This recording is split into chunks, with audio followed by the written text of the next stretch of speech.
All right. Good evening, everyone, and welcome to the forum for our candidates for Representative Position 2.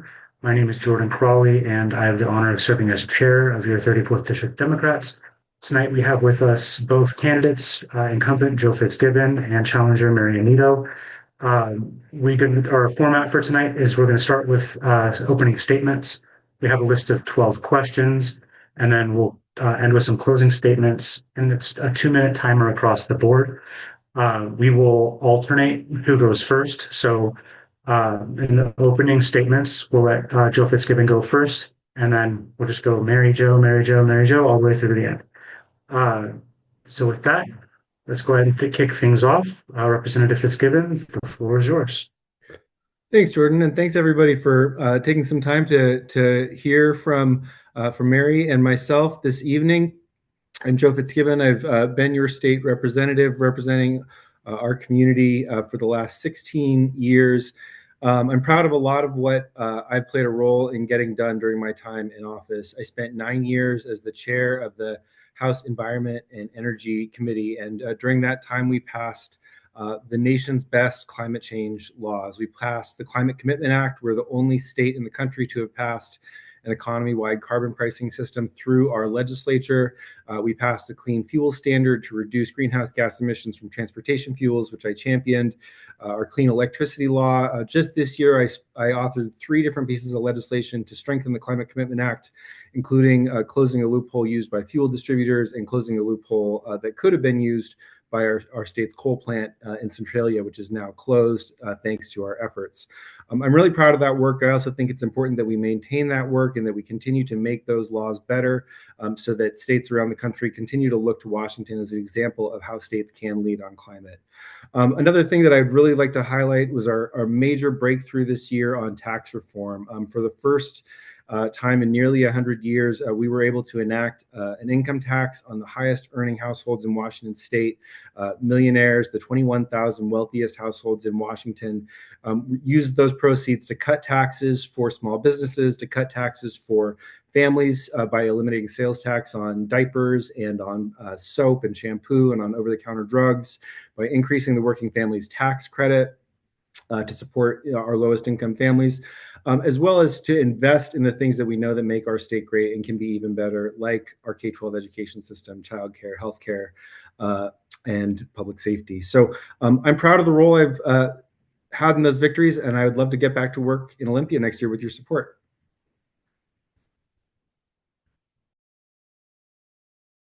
Thank you, Representative Fitzgibbon. Mary, you are up. Thank you. Thank you all so much. I see some familiar faces here. Just for anyone that I haven't gotten to meet yet, I am Mary Anito. I'm running for state legislature. I have been a longtime resident of West Seattle. I'm a mom of public school kids. And I personally think we need more results coming out of Olympia. As a small business owner, I know the importance of budgeting and believe as a state, we also need to balance our budget and control spending while providing necessary services. I work in housing, and it's hard to get more housing online. How we improve permitting to accelerate building and offer more workforce housing solutions to get people off the streets into long-term homes is what I want to work on right away. Education is the foundation of our future. Education is the foundation of our future so that our kids have the best chance and the best footing to get their lives off right. I lost my sister last year after a 5-year battle with cancer. And as an engineer with a lot of friends in the medical field, I found it almost impossible to navigate and advocate for her needs. With aging parents whose needs are just increasing, I think we really need to look at creating long-term health solutions in this state as we lead the way in so many ways. I've tackled large challenges throughout my career, and as a mom of 3, I get to take on new challenges every single day. I'm resourceful and enthusiastic to represent our community, and it'd be such an honor to serve in this role. So thank you all for coming out tonight. I really appreciate the opportunity to talk to you all. And Joe, thanks for coming too. Thank you. First question, we'll come right back to you, Mary. So many families in West Seattle, Vashon, White Center, and Burien are struggling with housing costs, with its most important goal in addressing the rising cost of living, and what specific policies would you prioritize? I think a big piece, kind of like I alluded to in my intro, this is a space I'm working in directly. I'm trying to bring my first dadu online, which is a detached accessory dwelling unit, thanks to the housing and density work the state's done. And the challenges are really hard. We're a small time kind of investor that likes to renovate and build houses, and the city isn't in a position to figure out permitting. It's really difficult. So I think we've got to make it easy for our cities. One of the pieces I would look at is like, how can we uniform, I guess, standardize some permitting requirements or expectations more across communities rather than just individually kind of having the cities figure it out? Because I think personally, at least in my work with Burien, they've really been struggling with that. I've worked in the homeless young adult space for the last few years in the board I serve on. And, I think having the right services at the right time is so big for everyone, whether it's young adults or whether it's families. People can slip through the cracks so easily. So just making sure we're funding the right organizations to be the people that can provide those services when, people start to fall through their cracks, making sure people have the right access. I know in our situation with Roots Young Adult Shelter, it's like the right person talks to the right person on the right night, and they get the housing voucher and they get everything to go through smoothly. But if one thing goes wrong, people kind of start back at ground zero. So I think it's really important just have the right services in place. That's the work I've been working on specifically with Roots, but also really we've got to figure out permitting. I know I sat in on a housing committee that Representative Thomas was on, and she made a really good point, and I think she brought it up again in the town hall recently of like housing is housing is housing. We have to make it easier. And the committee I was on, the local cities were putting up all sorts of barriers to prevent shelters from being built. And I get that like maybe people don't want a homeless shelter down the street, but like we need to get people housed. We need to get them off the street. We need to get them back on a stable path to, a better livelihood and get them the services they need. So I would take that on day one. That's just something I'm very passionate about and something I've been working on for the last, you know, I guess most of my career actually has been focused around housing. Thank you. Representative Fitzgibbon, same question. If you need me to repeat it, happy to do that. Thanks. I'll give it a shot. So, housing affordability is a real squeeze on household budgets. For most families, their housing is their single biggest cost, whether that's a mortgage or a rent bill. That's where people are really the most impacted by inflation that we've seen across the economy, and particularly in the building sector. A couple of things that we have done, and a couple more things that we need to do. We did pass legislation this year that means that cities and counties have to permit both emergency housing like homeless shelters, as well as longer term housing like permanent supportive housing for people with a behavioral health condition like mental health or substance dependency. We've been trying many years to get that. We did finally get that through this year. So cities can't discriminate based on is this market rate housing or is this permanent supportive housing for veterans or people coming out of homelessness. That has been a big fight in Burien. We had a big fight in Burien a couple of years ago about the siting of it. Permanent supportive housing facility downtown Burien. I'm really happy that did finally go through, but that's the kind of example why we needed to pass this bill. In 2019, I sponsored the first density bill that had made it through the legislature in many decades. For a long time, the legislature was very resistant to stepping on the toes of cities and counties that permit housing. And while we've done a lot in the last couple of years, legalizing middle housing, legalizing ADUs, and beyond, that was the first time we actually got a compromise where cities, home builders, environmental organizations all agreed that by providing a set of incentives for cities to do the right thing and improve their zoning codes, a lot of cities really took us up on that, and we saw big action in the cities that did take action to upzone. A few things we still need to do. There's legislation to update the subdivision statute. That is a place that a lot of home builders run into problems, as well as restricting cities' ability to require third-party review of application documents when there's not an underlying reason to do so. Those are both things we've heard from builders really drive costs and delays. Great, thank you. So next question, Representative Fitzgibbon, you're up first. What can the state do to encourage expansion of childcare access for Washington families, recognizing that childcare can look different for everyone? Absolutely. Yeah. So childcare does look and so I have two kids under 2 years old. So childcare is pretty front of mind for me, morning, noon, and night. We passed the Fair Start for Kids Act in 2021, and Washington has increased its investments in childcare by a factor of 10. We spend 10 times as much money on Working Connections childcare, Early Childhood Education Assistance Program, and which are the two main state childcare programs, than we did before the Fair Start for Kids Act. In fact, when we hear about how state spending has grown, the single biggest place where it has grown has been our investments in childcare, particularly in the Working Connections Childcare Program, which is an income qualified program by which families can access state help to pay for their childcare, whether that's at a family provider or at a childcare center, both of which are really different forums where different families can get their needs met. It has been challenging to sustain the growth of that because that's grown so much faster than the state's revenue has grown over the last few years. So we need, but that's, like I said, housing is the number one expense for most families. For some families, childcare is actually more than housing. But if it's not, then it's definitely in the top 2 or 3. We made a big down payment on ECAP, which is a sort of a preschool program. It's Working Connection Childcare is for 0 through 3. ECAP is for 3 and 4. That was thanks to the generosity of Steve and Connie Ballmer, who signed a kind of an innovative deal with the state of Washington where they would put up private money and then they would match any new state investments in that preschool program going forward. We haven't been able to do the new investments yet because of our budget situation, but that's a really optimistic thing for the future. And then we need to look at the ways in which the cost of care for both centers and family providers, what are the drivers there? I know there are background check requirements that significantly delay getting those workers into classrooms.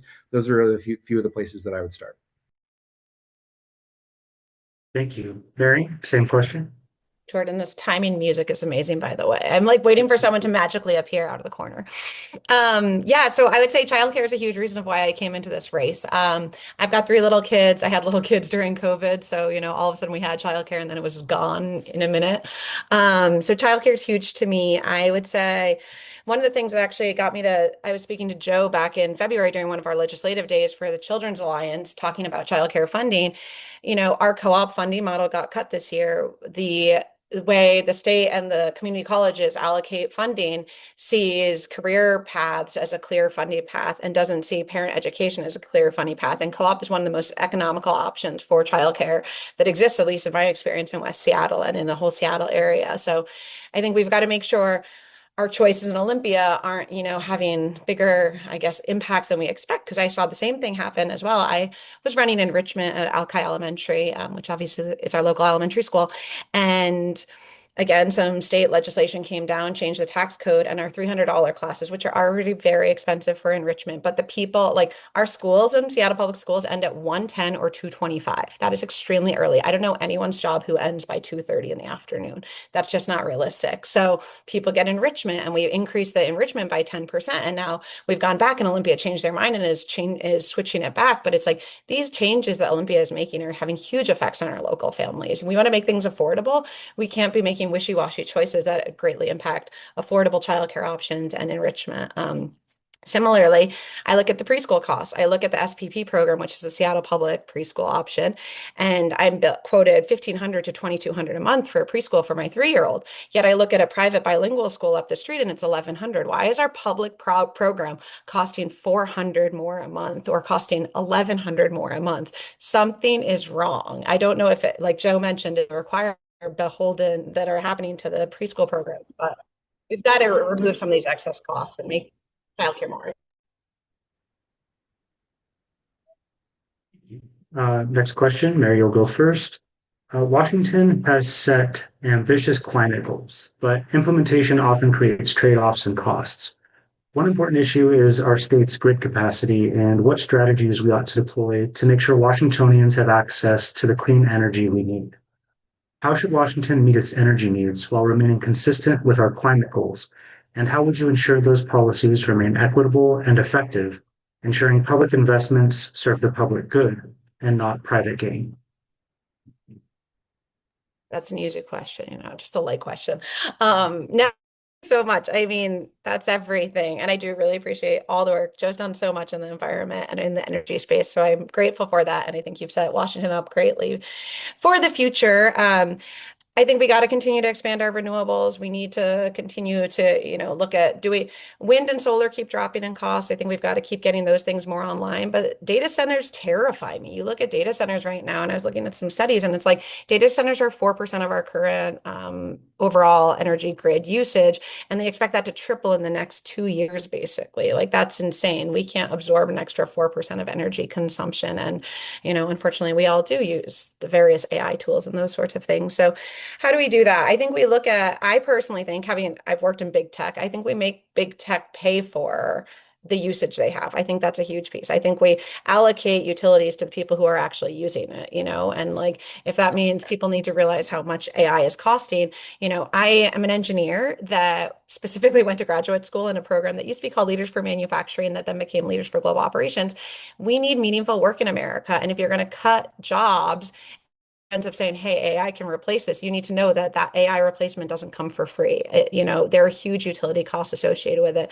So I think we just have to keep building a more resilient grid. I think, obviously anything we can do around hydro is great in this environment, but, we have to obviously be aware of drought as well. And I think we're looking at various different novel or different, I guess, utility things. And, I think nuclear has been tossed around, and the cost of nuclear, if that's going to get dropped back on the consumer, is totally unacceptable. We can't be saying that, we're going to help support things like Amazon to go more nuclear, and we're going to eat the cost as the consumers using it. So that's got to be off the table from the get-go. If people can't, I'm a vendor management person.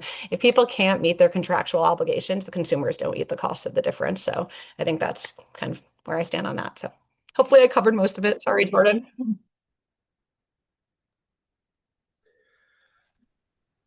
I'm known for my softball questions, so it's fine. Representative Fitzgibbon, same question.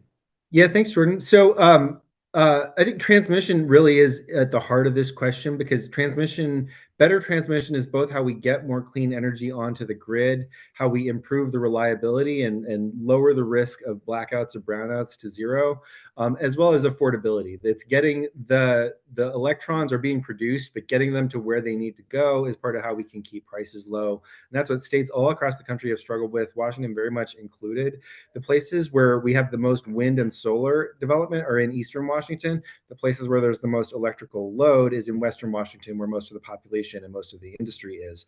And so historically, Washington has relied on the Bonneville Power Administration, which is a federal agency, to build our transmission. And of course, under this administration, they don't give a rip about affordability or about clean energy. They've really slow walked transmission construction at the BPA. That's why the state had to step in. And this year we passed legislation to set up a state transmission authority that can actually take the lead on siting and building those transmission corridors. That's going to be a really big step forward. That was modeled on legislation out of Colorado and New Mexico. Data centers are absolutely a big issue. One of the reasons we've seen such steep growth in electricity demand is because we've seen more of these data centers come online. We've been working to hold data centers accountable for that. One success this year was we were able to end a tax break for data centers that data centers have been using to build on the cheap. That was ending that tax break was part of how we balanced the budget this year. That was an important step. We also passed legislation out of the House. Unfortunately, it did not make it out of the Senate. That would have had strong renewable requirements for any new electricity being used by data centers, and would have required them to go get allowances under the Climate Commitment Act, our state's carbon market, for that power. Those would have really made sure that it wouldn't have said no more data centers, but it would have said if you're going to build a data center, it needs to pay its own way and it needs to be clean power. We got to get that through the Senate next year.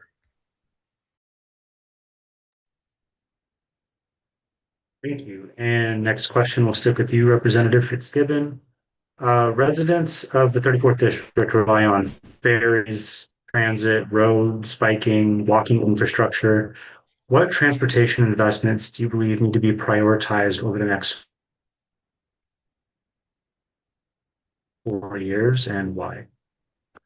Yeah, well, I think that for our district, first and foremost, it's the ferry system. Now, not everybody in the 34th rides the ferry, but certainly for Vashon folks, that is the lifeline. And it's been under real strain in recent years, both due to crewing issues and due to the age of the vessels.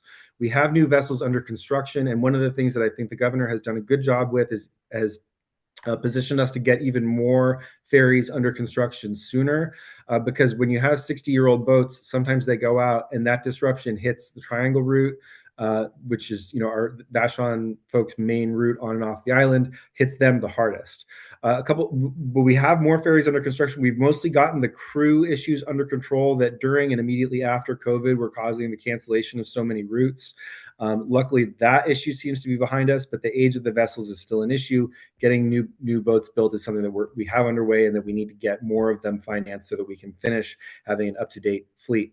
We were able to get money for the water taxi to add weekend service on the Vashon water taxi. I worked really closely with then Representative Alvarado to make sure that our transportation budget sent money to King County so that didn't have the vessel issues, didn't have the crew issues, just needed the money to run additional runs. And I've heard from so many islanders that that's been a really big help in enabling them to get on and off the island, especially when the triangle route is disrupted.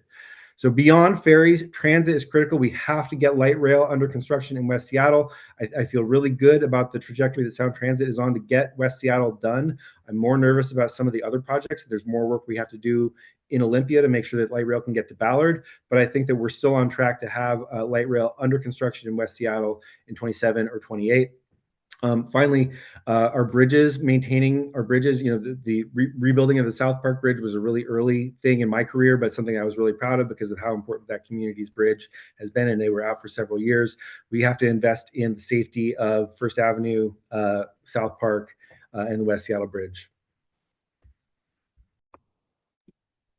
Awesome. Mary, same question. Yeah, so I guess one thing funny about this debate, and I'm like, maybe this is more common. I'm like, I think Joe and I see eye to eye on many things. So I'll second a lot of what Joe said. I live right here. I live right in Fauntleroy, and I do think, you feel such a palpable difference when ferry service is there, when crew issues aren't a thing. But then, the second something happens and we're brought back to our, 60-plus-year-old boat that's being brought in from another place and not actually able to serve us, I do wonder sometimes where our DOT investments go. I think I look at, we do have this plan. I believe we have 3 confirmed purchases on new ferries, but I think we just pulled back actually additional services, additional ferry builds. That's what my understanding was. I thought we pulled back on the money in terms of awaiting some at the first boat, and then we'll see, which I understand because of where we are in terms of capital from the state. But I think at the same time, I'm an engineer. I know how I do manufacturing. Like, these boats take years to make. They're not a couple months or something like that. So when we pull back in hopes of circling back to it, once we have the money, I don't know if that really works long-term wise. I think another piece for me is looking at the ferry thing. So, okay, so we saved, I think we spent around 700 million on the first 3 ferries or something like that, maybe higher as well. So we're trying to save a couple hundred by delaying things. Where is that money getting redirected to? What are we reprioritizing and all of that? Because I think as a state, we take money from here, and then what are we reprioritizing? It seems like we kind of just like move on to the next thing. And I think we have to look at the whole overall structure. But yeah, I love the water taxi. I think we're really close to the rapid ride buses. I think that's really helping to connect our community, because in the absence of light rail, I don't have the same confidence that light rail is going to get here anytime soon. I feel like I've heard of light rail since my time I arrived here, and I haven't seen any real legitimate progress towards it. I think Seattle needs to do better advocacy, and I think if our state representatives and senator can also do better advocacy to make sure West Seattle is served in the way it needs to be, that would be great. And another thing, just be aware of, obviously, they're designing all the terminals, and I think really being mindful of that. A big piece is, like, I think our ferry here has the most single occupancy vehicles going on it and off it every day. How do we change that? How do we incentivize people? I used to work at REI, and REI had this amazing carpool system where, like, you didn't ride to work alone. You rode with other people in your neighborhood. And if that meant your commute took 20 minutes longer, it was worth it because of the gain. So I think that's a big piece. And Jordan, I don't know if you messed up on your timer. I don't want to like get you all up on time. So Yeah, sorry, my Zoom crashed for a second. That was really bizarre. Okay, good. but I I'm think I'm back. around 2 minutes. Yeah. Okay. So shifting subjects, but sticking with you, Mary. Public safety remains a major concern for many residents. How do you define public safety? And what role should the state play in improving safety while also addressing the root causes, such as housing instability, behavioral health challenges, and economic insecurity? Yeah, I mean, that's a wonderful question. Um, Public safety is everything. Public safety is why I live here with three little kids. I grew up in rural upstate New York in like the land of we had more cows in my town than we had people. My husband grew up in rural Iowa, so we're small town people. And raising our kids in the city is very interesting, but I love it because I feel completely safe. I feel completely safe walking around here at all times of day, whether it's 2 a.m. or noon or what have you. So I think we have a safe community, but at the same time, I've had three break-ins. I've had three break-ins since 2021. I had one break-in here at my home here in Fauntleroy, and I've had two break-ins at one of my investments in Bury in the same house twice. And in all of those, it's been different situations of who has been doing the break-in and what's been happening. And I think to your point, Jordan, like a lot of it is around housing insecurity. Like these people are coming and they're trying to find a place to sleep for the night because I don't know, they couldn't get to the shelter or what have you. And I've seen the various law enforcement responses, and I think we have to be really mindful of getting the right people out there. I think we sometimes law enforcement gets the bad rap of just being so intense and causing violence and, challenges in the community. But I've been impressed on the situations like when they had to help me with my break-in a couple months ago, they got people to the right resources. They got them the, mental health help they needed and those sorts of things. So that's everything. I think, public safety is a big piece. I look at the gun violence. I was interviewed a couple of years back about gun violence on Alki because I was walking on Alki the day after we had that big the Halloween shooting a couple of years ago. And oddly, everyone that they interviewed aside from me was saying, "Oh, well, like guns, we got it. Like I do conceal carry." And we used to live in Los Angeles, and my biggest takeaway from the LAPD was a gun's not going to do anything for you. Have a dog. And I'm like, I feel much more comfortable with my husky than I do with the idea of packing a gun or having guns in a household with children. So I think public safety wise, there's still a lot of room to go, but we're getting there.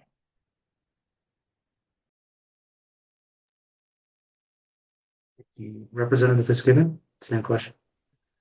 Yeah, thanks. I mean, there's no question that everybody in our community deserves to feel safe. And, I think part of that does mean having enough law enforcement officers on the street. But also, we know that there's a lot of members of our community for whom law enforcement, is part of why they don't feel safe. We've worked very hard on police accountability in the legislature in the last few years, including updating police tactics, setting some reasonable limits on what kind of tactics police could use, as well as having really strong accountability for if there is an officer involved shooting and decertification for officers that use force inappropriately. That said, there's parts of our community, I think White Center in particular, it is outside of cities where counties really struggle to have the resources to have enough sheriff's deputies on the streets. I live one block north of Roxbury, and I spend a lot of time in White Center. I can tell you that people in White Center are frustrated by the lack of sheriff's deputy coverage, and also in general the sheriff deputies there have been pretty responsible in response to some of the changes in policing we've seen in recent years. Gun violence prevention, I think, is really a big part of this. Obviously, safety means more than just safety from guns. We did ban assault weapons. We banned high capacity magazines, and we required a permit to purchase a firearm. In order to get that permit, you have to undergo firearm safety training. This year, we cracked down on ghost guns, which are guns built with a 3D printer that doesn't have the required identification number on it. None of those things are going to solve all the problems by themselves, but it is really, we do see demonstrated progress in states that have better laws like we do, especially with permit to purchase, that it's states like Idaho that are just a free for all. And like, honestly, Washington was until not that long ago. Finally, investing in a safety net so that people with behavioral health conditions, chemical dependency, or otherwise can get treatment. That's something that is really critical, making sure that the providers that are providing that service can recruit and retain quality staff so that people needing care from them are getting quality care.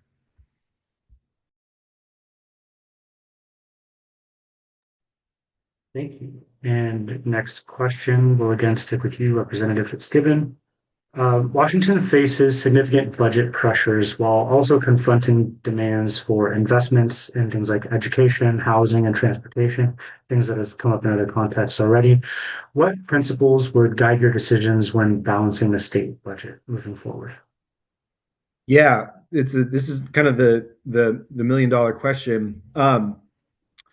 When we have had constrained budgets in the last 2 years. We've balanced them with a balanced approach, with a combination of raising revenue in the places that we thought were the most responsible place to do that, like enacting an income tax on the highest earning households in our state this year, as well as reductions in places that were not fun. There's nobody that's excited about making those reductions, but we thought that you couldn't balance the budget with all cuts, and you couldn't balance the budget with all taxes. Neither taxes nor cuts are things that anybody in Olympia, from no matter what district they're from, is excited about voting for.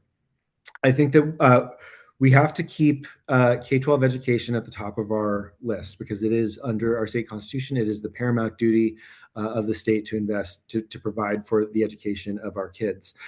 However, if kids are going to school hungry because we've cut food assistance, or if kids are going to school sick because we've cut healthcare, or if kids are homeless because we've cut rental assistance or construction for new affordable housing, kids aren't learning well there either. So we have to keep in mind the entirety of the people that rely on the state.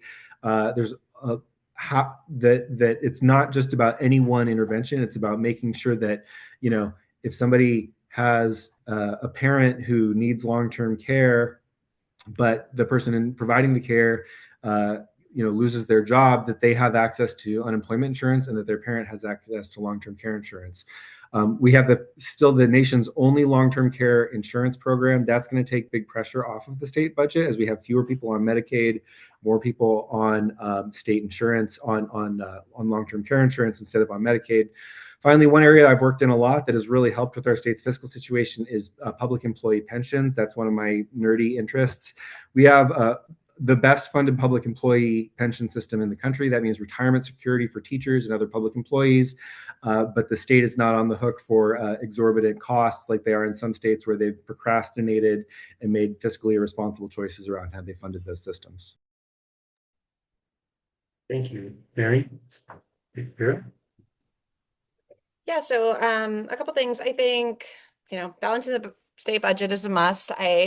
Another driver for me in getting into this race is that, our state financial outlook was downgraded. We don't look like a great state investment-wise because our costs keep outspending what we're actually bringing in. So that's a big driver. I come from, a background of being responsible for very large budgets, and the idea that I could just kind of keep taking us further in the hole or outpacing spending. If we look at our budgets, our last 10 years, it grew 95%, if I'm correct, while our our population did not grow at that rate. And even with inflation, it still grew 25%. So our spending is far exceeding what's going on. And I understand there's a federal government and there's different factors there, but we've just got to be more responsible. And, I'd say I would take a look at, I really value our new superintendent here in Seattle. I think the new Ben, who is our new Seattle Public Schools superintendent, keeps talking about needing to have hard conversations. I think we as a state need to have some hard conversations and say, we can't have it all. Like, we as a state need to decide things.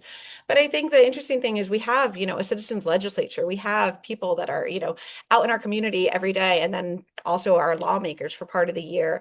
And I think we have to listen to our citizens, because I think while I totally agree that we need to figure out kind of a tax overhaul of our current taxing system, because I don't think it's necessarily working. I look at my own property tax bill and they went up by 27% last year. We have a mix of, properties, and 27% property tax increase is insane. Like, how do you handle that? How do you change rents and those sorts of things? So I think we really have to look at the big picture overall. I think we have to look at revamping our public infrastructure. I know Joe mentioned pensions. Pensions, like, we're millennials. Like, the idea of a pension is crazy to me. I'm sorry. Like, I know that this is a thing of the past, but we've moved, like, our economy has moved on. How do we bring the public sector into some of the practices that have worked in the private sector to keep it more financially viable? So I think we have to have some of those hard conversations. Sticking on the subject of budget, because this is kind of a through line for a lot of issues, the Trump administration has regularly threatened and followed through on divestment from programs that blue states like Washington rely on, which has put our state government in the position of either letting the cuts actually hit our communities or backfilling with state dollars. What further work needs to be done to, as the term has been thrown around, Trump-proof Washington, but also protect us from any future president that might take the same path? And Mary, we're sticking with you. Yeah, and I think we've done a good amount of work. I do feel as a female, like female reproductive rights are more protected in Washington. I think we've done a good job. I think seeing our response with, the uptick in ICE and all of that here has been, I feel very safe in Washington. I think we've taken a lot of the proactive measures. I was involved with a food bank, food drive this fall when we thought SNAP benefits were going to get cut and we had no idea how long they were going to last. So I think our community does step up and fill in those gaps. But at the same time, when Ferguson has to say, hey, I'm going to throw a couple million at it unexpectedly, that doesn't just come out of the air. I think we have to be smart and have kind of a buffer budget available when things arise. I think we have to put the protections in place that, everyone in Washington, regardless of immigration status, has basic rights and continuing to protect those. Um, yeah, I think those are big pieces. I know one I really was excited about that I talked to Senator Alvarado about earlier this year was getting people. She was looking at having, I think she sponsored a bill around having the bigger companies actually foot the bills of their benefits. Because, like, we as a state are absorbing the costs of everyone kind of working their way around having to provide benefits and those sorts of things. So, getting the larger companies, focusing on them to actually pay their way, because what I don't want to do is make Washington not competitive for small businesses. I think we have to make sure we keep small businesses thriving, and anything we can do to kind of keep the big companies accountable, making sure we do have a buffer in our budget. I think that's really key. But yeah, I mean, hopefully we can all survive the Trump administration, but I think we have to plan for anything in the future as well. So that's kind of my thought. I have a kid. Representative Fitzgibbon. I had a child come in. Um, Thanks, Jordan. So I think the goal of how do we Trump-proof Washington is an excellent goal. I mean, realistically, like, as long as we're part of the United States, like, I don't think that we can be fully protected from a malevolent, evil, stupid, corrupt administration. One of the things that I've heard Senator Patty Murray say a couple of times is, we just never thought that there would be an administration this evil, that they would say you don't get emergency assistance if you're a blue state, but you do get it if you're a red state. So a big part of the work that has to happen here, unfortunately, falls on Congress. And I do think that we're going to take back both chambers of Congress this year. And I know that, Senator Murray and others are going to be at the front of the line, making sure that every budget bill that they pass does not allow the administration, whether it's this administration or any administration in the future, to withhold money for partisan political reasons. It's really crazy to imagine. You would never in a million years have seen Joe Biden or Barack Obama say that you don't get disaster assistance if you're a red state.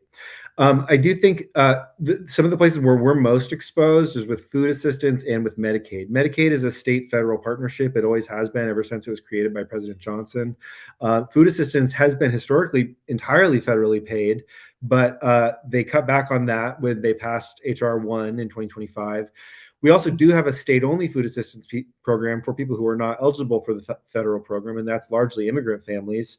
But we're seeing more and more people pushed out of eligibility for SNAP, federal food stamp program, and on to EFAP, the Emergency Food Assistance Program, our state version of that. And that's really one of the strains on our budget right now, is trying to pick up the slack. In some cases, we have to pick up the slack because our law says that we have to, unless we pass a law to undo those programs, which we don't want to do. So to Trump-proof Washington, we need to just, I will say, Attorney General Brown has done an amazing job of making sure that when those funds were being denied for illegal reasons, he's taken them to court and made sure that we got paid. But that's not possible in every circumstance. It means that we have to have a Congress as well that's willing to pull the reins on an out-of-control administration. Thank you. And sticking with you, Representative Fitzgibbon, public trust in government and political institutions has declined in recent years. What can state legislators do to improve transparency, accountability, and confidence in government? Yeah, I mean, I think there's a lot of reasons that we've seen trust erode. I think one of the biggest reasons is you've seen a out of control president who's sort of broken every norm that were some of the reasons that people had at least some residual trust in government. People thought that politicians were enriching themselves, so he just goes out and enriches himself with a stroke of the pen, and that, I think, for a lot of people is validating. Says, oh, look, that must mean that all politicians are doing that. I can tell you that in my time in government, like, nearly every politician that I know is in it because they want to make their community a better place. They ran for office because they saw a need in their community and they stepped up. And I believe that's why, both Mary and I have put our names on the ballot this year, is to try to make our communities a better place. I think that social media has contributed to a lot of this because the algorithms that push information on you tend to be you get more clicks with outrage than you do with policy dissertations about this is what the law that passed last year said. It's more, that's not what generates the clicks, that's not what generates the outrage. I think that we have to just do good work. I think that is where we rebuild trust in government, is by showing results to the people, by showing that we can solve hard problems and that we can make life easier for families struggling with the cost of healthcare, struggling with the cost of childcare, struggling with their transportation, choices, not being sufficient for their need. I think that's where Washington has historically done a pretty good job with those things, and I do think that's why we tend to see people have a lot more trust in state government than they do in the federal government. But I think it's not chasing the noise, chasing the social media outrage. It's getting to work and delivering hard and important things for the people that we serve. Thank you, Mary. You're up. Yeah, I think I will say that I don't think the Trump administration is helping general public trust overall, but I think I look at it and we've been out here for more than 10 years, and I think as a family you got to say, like, am I better off? Am I not better off after 10 years? And I know some stuff falls to the federal level, but there's a lot of stuff we can do locally, and I have lived internationally and I love transit, and I do not ride transit any more than I did 10 years ago. Like, it has not improved in Seattle in that time. So what are we doing to just make everyone's, are they seeing the results they want to see? And what scares me a little bit in Washington at the moment is, we passed this amazing tax reform with the millionaire's tax, and now it's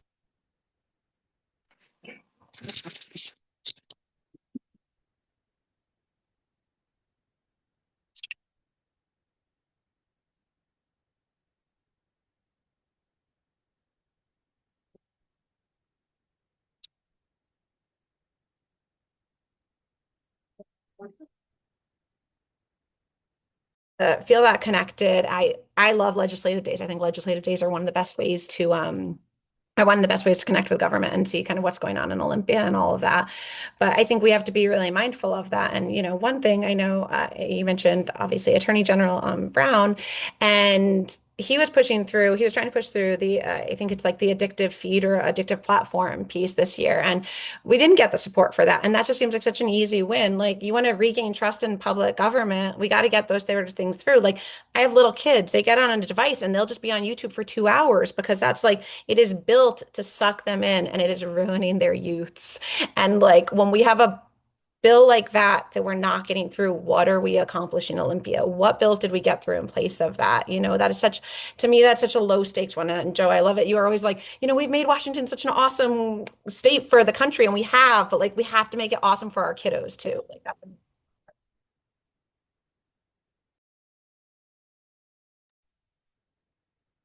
And next question, Mary, sticking with you. Small businesses are vital to the communities of the 34th district. What actions should the legislature take to support entrepreneurship, strengthen local business districts, and create economic opportunity? Yeah, so wonderful question. I am a fellow small business owner, so this is, another driving thing that pulled me into this race. I think going back to public safety is huge. I was actually at the White Center Business Alliance meeting earlier today, and they're thriving when their environment feels safe and secure. And when something happens that derails it, whether obviously like the huge fires a few years ago, or, just gun violence that kind of crops up now and then, these are the things that the small business owners feel. I know there were periods when people just kept, I live really close to the Shoreline Grocer and, or the Shorewood Grocer, sorry. And the Shorewood Grocer has had boarded up doors for the last 2 years, basically, because they can't afford to keep replacing these like giant plate glass doors. We need to make sure we're addressing public safety and concerns like that, so it's not so easy for people to be destructive in the neighborhood and getting the right help they need. So that's a big piece for me. But I think incentivizing small business growth. I went to MIT, and MIT is super entrepreneurial focused. It's like starting a small business is like a must before you graduate. It feels like there's a lot of pressure around it.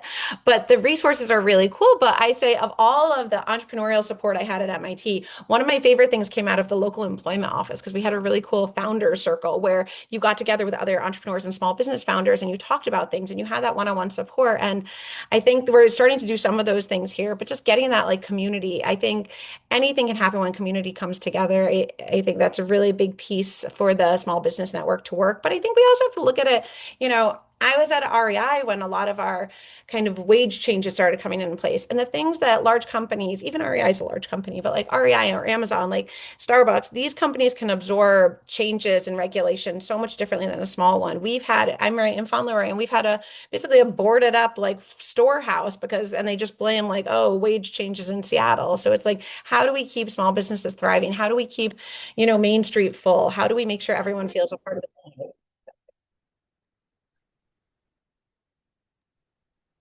Thank you. Representative Fitzgibbon? Yeah, thanks.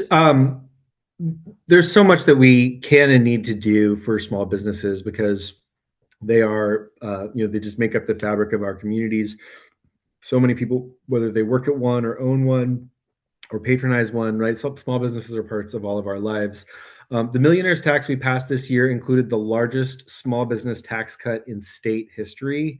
Tens of thousands of small businesses will no longer have any business and occupation tax liability to the state as a result of the tax cut that was included in that bill. So that's going to be a big step.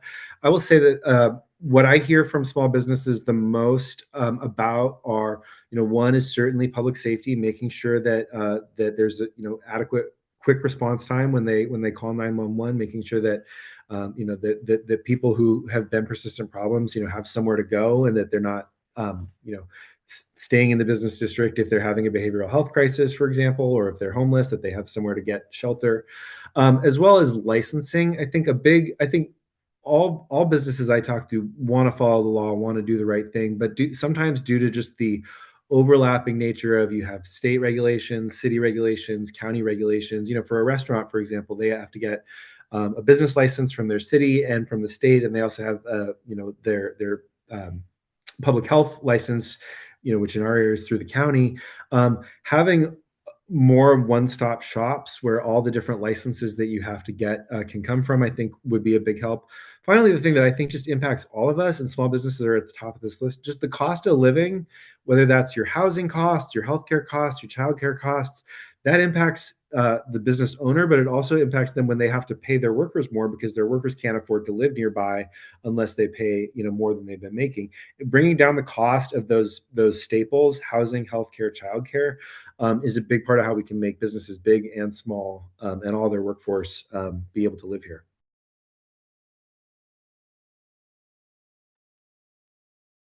All right. And sticking with you, Representative Fitzgibbon, what do you believe is the most significant challenge Washington will face over the next 5 to 10 years that's not receiving enough attention today? And what would you like to do to begin addressing? Mm-hmm. Gosh, I think that a lot of the topics that we've covered already are really big challenges. There's no question that the disruption in our economy, that the changes that AI is bringing, are really going to hit a lot of people, including some sectors that we don't even see on the horizon being hit. Washington is such a high-tech state where there's so many software developers who are currently losing their jobs due to AI that I think that economic disruption is something that we really have to be ready for. We have to be sure that we have a safety net for workers who lose their jobs, but also that there's opportunities to help those workers get new job skills. This is not something that is new, right? There have been many times in human history when economies have changed and a previously very common job was eliminated. We had to retrain those people. There are some countries that do this really well. In Denmark, they spend something like 3% of their total GDP on worker retraining, so that when somebody's displaced by a technological change, that they can find a new pathway. We don't do nearly enough of that in this country or in this state. We do have an unemployment insurance safety net, and Washington has one of the best ones in the country. But I think that worker retraining is something that we're really going to need because there are going to be more and more jobs that just, whether they go away or they change. We know some of the areas that we're always going to need more people is in the care economy, whether that's care for seniors, care for children, education. I don't think that home care workers or child care workers or educators in our public schools are going to be replaced by AI anytime soon. And so really, having a pipeline into those professions, has been important, but is only going to get more important as time goes on. Mary, you're up. Yeah, so, obviously to me too as well. As an engineer, AI is my biggest fear. I think just, having built my career around manufacturing and operations, I've seen it. I've seen the added, robot manufacturing. I've seen that coming online over the last couple decades. So that's a big piece of it. But I think one thing we have to think about that is also like, how do we keep Washington competitive? Because if we're driving away high tech workers by some of the legislative changes we're making, how do we balance that? Because I think we don't want to really deter people right now. I don't think we want to give them a reason to leave Washington State. So I think that's important.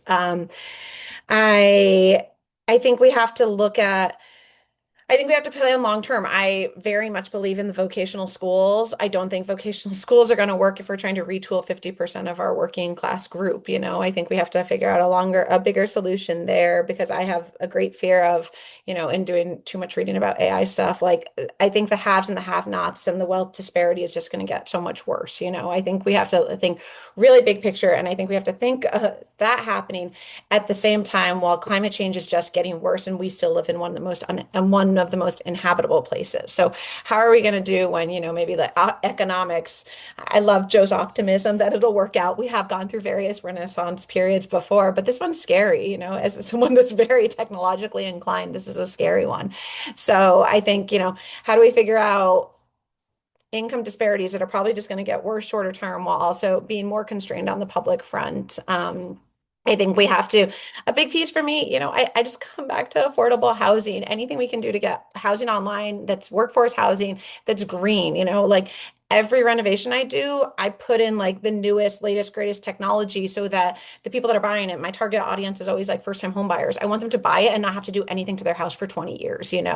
I think we really need to make sure we're incentivizing the things that are going to help remove demand from the grid sooner than later as well. So. On to our next question. The 34th district includes urban neighborhoods, suburban communities, as well as more rural areas like Vashon, each with different priorities, all of them very passionate about them. How would you ensure that residents across this diverse district feel heard and represented when their interests sometimes conflict? Yeah, I mean, I look at it personally. I think I love the diversity of it. I always tell everyone, I'm like, we live in the city, but it's only 20 minutes from downtown, and I don't feel like I'm in a city at all, and I can get across to Vashon in 20 minutes. So I love that diversity. I think that's what makes it so unique and so cool. I'm from upstate New York, and I'm used to tons of deer, so I have to go to Vashon for the day if I want to get my deer fill. But I think, there is more in common. Like Joe said, like ferries matter to all of us, whether or not you're riding it every day. Like ferries are a fact. We can't just say, oh, ferries are only important to Vashon residents. They're important to all of us. My entire street, basically everyone in high school commutes over on Vashon ferries, and so I want them to be able to get the education they're, planning for whether or not the ferry is, having technical issues. I think realizing with the rural and suburban piece, I think figuring out density. I know I was out on Vashon last week for Memorial Day and talking to someone that's really excited to build, and Vashon still has restrictions where this person has a 7 acre lot and they can't really do density because Vashon still has some of the kind of more like very rural protective legislation and permitting in place. But Vashon desperately needs more affordable housing. So how do we work with people? I think we have to really, just figure out what can we do permitting wise to help people out, get more units online. I think that's such a big piece. I think while each of our unique neighborhoods is different, we've got to figure out how we just scale things for the future. How do we get the right density? I think there is an element of the right density that's really important to us. Let's see. Sorry, I feel like I had some other things that I'm like blanking on right now. But I think, just keeping, I think a big piece of it too, the one other piece I'd highlight is like, no matter where you are, it's the small businesses that drive everything, whether it's in West Seattle where it's like the Junction, whether it's in White Center and it's the whole strip on 16th, whether it's in Vashon and it's uptown or in the smaller little neighborhood outposts. I think we got to keep all of those businesses thriving so that it can remain, a fun and interesting place to live. Representative Fitzgibbon? Thanks. Jordan, do you mind just repeating the question for me? Sure. The 34th district includes urban neighborhoods, suburban communities, and more rural areas like Vashon, each with different priorities. How would you ensure that residents across the diverse district feel heard and represented when interests sometimes conflict? Yeah. So one thing that this question reminds me is something that I have learned in my time in office is you can't make everybody happy all of the time, and that you are going to make decisions if you are in public life that some of your constituents really disagree with. And the truth is, you can't make anybody happy all of the time. And like if you have any constituent that thinks they agree with every single thing you've ever done, I mean, that would be a surprise to me if I have any constituents that think I've done a perfect job on everything. I think what matters the most for that is that people with all different perspectives feel like you hear them and that you understand where they're coming from.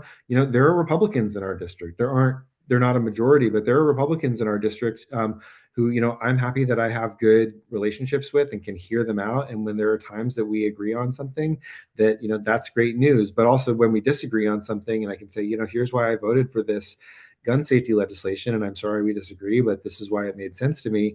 I think that really matters to people, is when they can get that explanation. Again, like I said earlier, nobody likes to vote for tax cut or tax increases. Nobody likes to vote for budget cuts. And I've had to vote for a lot of both of those. I've also, voted for tax cuts and increased investments in the budget.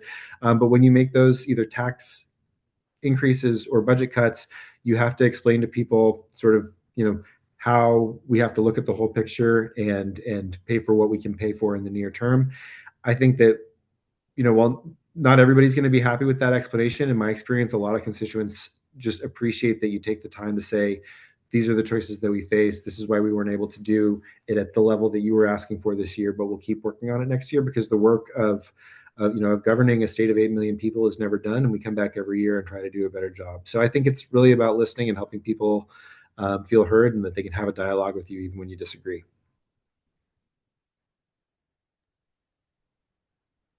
Thank you. And sticking with you, Representative Fitzgibbon, for our final question before we go into closing statements. If reelected, how will constituents know whether you've been successful by the end of your next term? What specific outcomes or measures would you point to as evidence that you've effectively represented our district?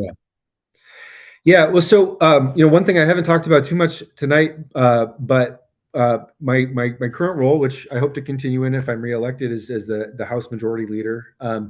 And in that role, my biggest responsibility is for the state operating budget. I'm not the only person who's responsible for it. There's also the appropriations chair and vice chairs, but we work really closely together as a team to try to make sure that we pass budgets that invest in the things that Washingtonians care the most about and the Washingtonians really rely on: healthcare, K-12 education, higher education, childcare, public safety, retirement security, natural resources. I think I am very hopeful that after this next 2-year term, our budget, because of both some of the tax changes we made and some of the long-term spending reductions we've made, and some of the changes in the pension space that I think we're going to make this next year, are going to put both state government and local government on more of a long-term fiscal health trajectory. It's been tough to have a 21st century state run on a 1933 era tax code. We've been able to sort of, keep it together with tape various times or with help from the federal government. But then when the federal government backs out, is no longer a partner, that's when the strains really start to show. And that's what we've seen the last 2 years. But I think that after we have tax reform fully implemented and, make some difficult reductions, but I think some necessary reductions in the next budget, I think that we're going to have really sustainable fiscal outlook. And that's certainly the thing that I am most planning to focus on and to accomplish if I'm reelected. Mary, So same question. yeah, I think for me, a big piece is like seeing actual increase in housing units. I think we've done the legislative work, but we need to do some of the support to actually make the housing units get online because housing is just an issue across the board. Very clear healthcare wins is a big piece. I think looking at, what does universal healthcare really look like in Washington and how do we accomplish it while keeping cost neutral? I think there's so much cost tied up in our healthcare system, whether, unplanned healthcare expenses, different people having to individually negotiate costs with providers, those sorts of things. I think if we as a state could take that on, I think we could drive better health outcomes, better costs, and that would be a huge win for our state. We've got to stop the education cuts. We've had education cuts year after year after year. And so it's nice to hear that K through 12 is a priority, but it's not showing up in the budget. So we've got to stop the education cuts. As a mom of public school, I will not support further education cuts, and that's what our current legislation keeps doing. And I think we've got to just like, I think we've got to buckle down. I'm like, what's the expression? But I think we've got to tighten the belt in terms of budgeting. I think we've got to figure out how do we run a neutral budget year to year. And obviously there's inflation and those sorts of things. But times are not going to get easier if we don't start having these hard conversations now and start figuring out how to run on a smaller budget and being more fiscally responsible so that we have the breathing room when we actually need it. I think that's just a must. I want our financial outlook as our credit rating agencies to be positive. I want our state to, I think we all think it's like best in class by living here. We're all choosing to live here over and over, but I think we've got to make sure we're putting, the financial wherewithal and just making the responsible choices that really help our state succeed. And yeah, I think there's a lot to be done, but I'm very metrics driven. I'm a KPI person, key performance indicators. I think as a state, we need to look at more accountability. When I talk to voters, when I talk to people in the community, they're like, what's actually working? We keep funding all these programs, but what's actually working? So accountability, KPIs, actually seeing which things are working, cutting those that aren't working would be important to me.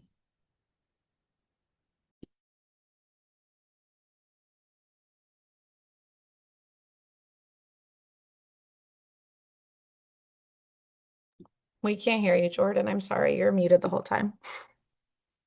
Was testing you. So we're going to end the evening with some closing statements. Since Representative Fitzgibbon went first in the openings, Mary, you can go first for the closings. Awesome. Thank you guys. Joe, thank you for being a part of my first candidate forum. This is very fun and exciting. You all have been a wonderful group. I'm just really excited to be here. I think we all are here because we love Washington. We want Washington to just keep being an awesome place to live. I think, as Jordan has said so many times lately, especially at our fun event on Saturday, this is an outstanding district. It would be such an honor to represent you. I think that, sometimes we need change. We need a different approach. And I think right now, Olympia's done a good job. I think we can do even better. And I think we might need some new blood to get that done. I think having experience outside of Olympia is really powerful. And I've worked in a lot of different fields. I've worked in healthcare, I've worked in tech, I've worked in manufacturing, I've worked across all sorts of fields. I've had a lot of lived experience. I have a humongous network here in West Seattle. I hear what's going on day to day in people's lives, and I hear that and I make changes. And you know, I don't know. I guess one of my favorite things is when I talk to people, they're like, how are you doing this? How are you fitting this in? You have three little kids. What are you doing? Where are you going to run for office? But as all my friends would say, I don't tire. I do sleep, but I don't ever tire. So I'd really just be so honored to take on this role and just fight for our communities every single day and continue to set up both our district and the state to just be really successful overall. That's really important to me. And that's what brings me to the race. I'm excited for the opportunity that lies ahead. I think there are some hard times that lie ahead. I think the Trump administration is terrifying. He's horrific. He has done terrible things to our country and our state. But I think with the change and, the evolution of AI, like hard times aren't going to end in, 2028 or whatever. They're going to keep coming. So I think we've got to make sure we're really prepared. I'm a scientist. I love data. I use science and data to decide things. I make informed choices. I have run gigantic programs and I've cut programs when they're not working. And when they are working, I grow them. And I think sometimes our state needs to take more of a typical kind of industry experience approach. So thank you for your time. Representative Fitzgibbon, feel free to go ahead. Thanks. And I really appreciate everybody's time tonight. You know, one of the things that I think that I've shown in my time in office is that that I'm a legislator who is more focused on getting results than I am in talking about them. I think that's why my colleagues, chose me to serve as House Majority Leader. I'm really proud of the role that I've played in, not just our climate legislation, not just our millionaires tax, historic tax reform, but on so many things, including some of the big changes we've made to boost housing affordability, some of the big changes we've made to protect reproductive freedom, to prevent gun violence. I do want to disagree with one thing that I heard Mary say, which is that we've made cuts to K-12 education. I can say that in every year that I've been in office, we've had more funding for K-12 education than the year before. In 2025, we invested over $1.4 billion new dollars into K-12 education, most of which was specifically for students with special needs. K-12 education is nearly half the budget. And, I believe that if we're going to have strong public schools in our state, we have to invest in schools, and that we also have to have kids who aren't going to school sick or hungry or homeless. I think that the legislature is fundamentally work about not just having good ideas, but also working with your colleagues to sell them on your good ideas, and hearing from people who disagree with you about your ideas. Some of the best ideas, some of the best legislation we've ever passed has come through people who really disagreed on so many things, finding that they weren't 180 degrees opposed. They were mostly opposed, but there was some of that Venn diagram where they could find things that they could work together on. The most rewarding things I've been a part of are those non-zero sum achievements where we make the state a little bit better for everybody. That's what I'm focused on. That's why I hope to return to office with your support. Well, that brings us to the end of our forum. Thank you both for participating. Thank you everyone who attended for your time. We will be considering endorsement in this race at our next meeting on June 10th. That is also a meeting that you have to register for, so make sure you make our way to our website, 34dems.org, register for that meeting. If you were a member last year and you have not renewed your membership for 2026, make sure you register before the deadline, which is 8 p.m. the evening prior. That way you can actually make your voice heard in these endorsements. Thank you all again, and we will see you later. Thank you, everyone. Have a good night.